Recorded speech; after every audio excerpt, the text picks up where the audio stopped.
В первый рабочий день Эми Джонсон приехала убирать особняк в районе Жардин Европа в Сан-Паулу, Бразилия. За высокими воротами и ухоженным садом скрывалась жизнь миллионера Ричарда Коллинза, который в одиночку воспитывал 6-летнего сына Бенджамина, Бена, Коллинза после смерти жены. Дом производил впечатление музейного: мрамор, стекло, безупречный порядок. Эми нужна была эта работа, чтобы закрыть долги за квартиру. Пока она протирала столы в гостиной, заметила в углу дивана светловолосого мальчика в красной футболке. Бен плакал и держался за правое ухо, а свободной рукой быстро показывал повторяющиеся жесты. Эми вспомнила несколько знаков, выученных когда-то для общения с глухой кузиной, и поняла: ребенок не капризничает, просит о помощи. Няня Изабелл Хейс отнеслась к происходящему холодно и списала все на внимание к себе, запретив вмешиваться. Сомнения не отпускали. Эми присела рядом, осторожно попросила разрешения посмотреть ухо и через лупу увидела крошечный металлический предмет, блеснувший в проходе слухового канала. Страх перемешался с тошнотой. Это не серная пробка и не случайная соринка. В этот момент в комнату вернулся Ричард. Убедившись при свете фонарика телефона, он понял, что в ухе сына действительно находится чужеродное устройство. Няня призналась: она для стимула слуха поместила модифицированный усилитель без консультации с врачами. Ее немедленно уволили.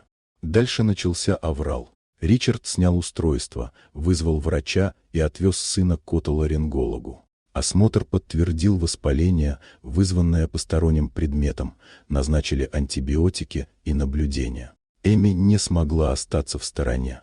По вечерам она просматривала учебные ролики по жестовому языку и приносила в дом простые карточки со словами. Когда стало чуть спокойнее, Ричард попросил ее помочь ему учиться жестам. Он хотел разговаривать с сыном сам, а не через третьих лиц. В доме появилась новая рутина. По утрам за кухонным столом Эми показывала базовые знаки: «Доброе утро», «Боль», «Помощь», «Я тебя люблю». А Ричард упорно повторял, записывал, сверял движения на видео. Бен сначала наблюдал настороженно.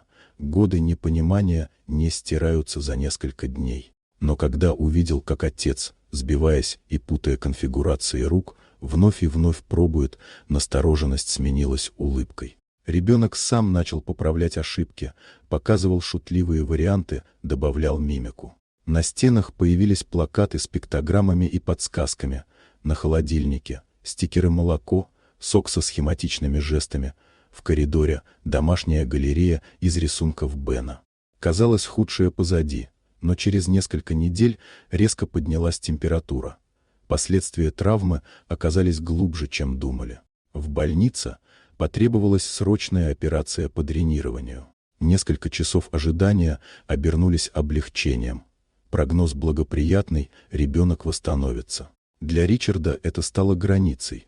Дальше он решил быть отцом, который слышит сына во всех смыслах. Через 3 месяца особняк изменился не меньше, чем его хозяева. Пространство стало учебной площадкой. Белая доска для новых слов, книги о культуре глухих, расписание, где время для дел и игр отмечено жестами. Бен делал школьную онлайн-презентацию о своей семье. На большой панели комикс из 4 кадров.